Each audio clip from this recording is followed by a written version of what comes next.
তারপরে আমাদের ধর্মের গুরু ধর্মের নেতা আখনান্দাহ মুহাম্মদ রাসূলুল্লাহ সাল্লাল্লাহু আলাইহি ওয়াসাল্লাম তার উপর হাজার হাজার দুরূদ ও সালাম অবতীর্ণ হোক। আল্লাহুম্মা সাল্লি আলাইহি আল্লাহুম্মা বারিক আলাইহি। আমি যে বিষয়টি নিয়ে আপনাদের সামনে বর্ণনান্বিত হয়েছি সেই বিষয়টির নাম হচ্ছে আল্লাহর ক্ষমা। রাসূল সাল্লাল্লাহু আলাইহি ওয়াসাল্লাম বলেন, তোমাদের মধ্যে ওই ব্যক্তি সবচেয়ে অতি উত্তম, আল্লাহর নিকট প্রিয়, অতি উত্তম প্রিয় ও আল্লাহর নিকট সবথেকে পছন্দনীয় ওই ব্যক্তি যে ব্যক্তি গুনাহ করার পর, গুনাহ পাপের কাজ করার পর, অপরাধ করার পর আল্লাহর কাছে তওবা করে। ওই ব্যক্তি আল্লাহর কাছে নিজের গুনাহকে স্বীকার করে নেয়।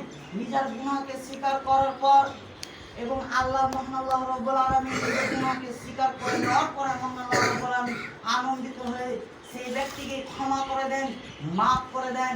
এই জন্য এই ইবাদতে আল্লাহ তাআলা যত খুশি হন, অন্য কোনো ইবাদত তত বেশি খুশি হন না। এই জন্য নবী করিম সাল্লাল্লাহু আলাইহি ওয়াসাল্লাম দিনে প্রায় 70 বার চাইতে দিনে ক্ষমা প্রার্থনা করতেন। আমরা এত বড় পাপ করে থাকি, ছোট বড় পাপ করে থাকি।